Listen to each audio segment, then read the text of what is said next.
सनातन हिंदू धर्म में माना जाता है कि जिसकी अस्थियां गंगा जी में प्रवाहित कर दी जाती है वह फिर इस संसार में जन्म नहीं लेता। इसके पीछे इस ऐतिहासिक प्रमाण को माना जाता है। यह बात है महाभारत काल की, जब राजा शांतनु हस्तिनापुर में राज्य करते थे। वह अक्सर गंगा जी के किनारे टहलने जाते थे। एक दिन उन्होंने गंगा जी को देखा और उनसे विवाह का प्रस्ताव रखा, तो माता गंगा ने प्रस्ताव को स्वीकार कर लिया, परंतु राजा शांतनु से एक वचन लिया, जो था कि आप कभी मुझसे प्रश्न नहीं करेंगे। राजा शांतनु ने उनकी इस शर्त को मान लिया। उसके पश्चात राजा शांतनु और माँ गंगा का विवाह संपन्न हुआ।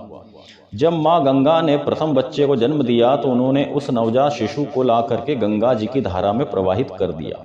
राजा शांतनु देख करके बड़े परेशान हुए, चिंतित हुए और अपनी बेबसी पर पछताते रह गए।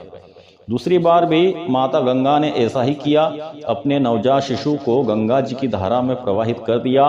राजा शांतनु फिर भी कुछ नहीं बोल सके, बस अपनी कुड़न को अपने मन में दबा लिया, क्योंकि वह अपना वचन भूले नहीं थे। उन्हें याद था कि उन्हें माँ गंगा से किसी भी कार्य में कोई प्रश्न नहीं करना है। ऐसे करते करते माँ गंगा ने 6 पुत्रों को गंगा जी की धारा में प्रवाहित कर दिया, लेकिन राजा शांतनु चाहते हुए भी कुछ नहीं बोल पाए और ना ही अपने बच्चों को बचाने में सफल हो पाए। जब 7वां बच्चा पैदा हुआ, उस समय राजा शांतनु के सब्र का बांध टूट गया। उन्होंने गंगा के मार्ग में खड़े होकर के उस नवजात शिशु को उनके हाथों से ले लिया और पूछा कि हे देवी, तुम इतनी कठोर हृदय वाली कब से हो गई हो, जो अपने ही नवजात शिशुओं को तुमने गंगा की धार में प्रवाहित कर दिया और इस 7वें पुत्र को भी गंगा में प्रवाहित करने के लिए जा रही हो? आखिर तुम ऐसा क्यों कर रही हो? मुझे इसका उत्तर दो। हालांकि राजा शांतनु ने माँ गंगा से जीवन में पहली बार प्रश्न किया था और वह इसका अंजाम भी जानते थे।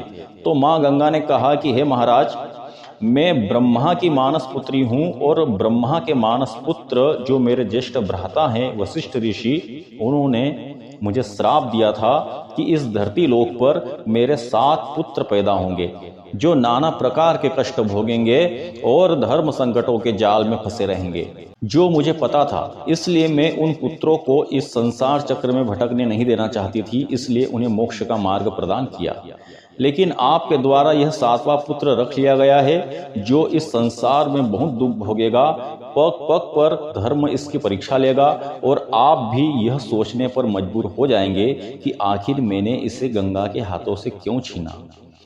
अब क्योंकि आपने मुझसे प्रश्न किया है, इसलिए आपने अपना वचन तोड़ दिया है, इसलिए मैं अब आपके पास से जा रही हूँ। इतना कह करके माँ गंगा अपने 7वें पुत्र देवव्रत, जो आगे चल करके भीष्म पितामह के नाम से जगत विख्यात हुए, उनको छोड़ करके चली गई।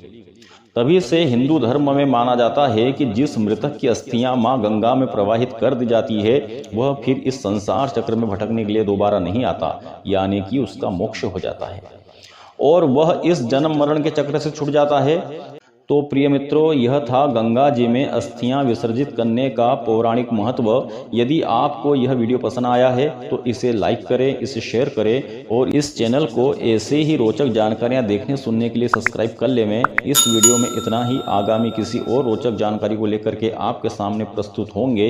इस वीडियो को देखने के लिए धन्यवाद। जय श्री महाकाल। नमः पार्वती पतये हर हर महादेव।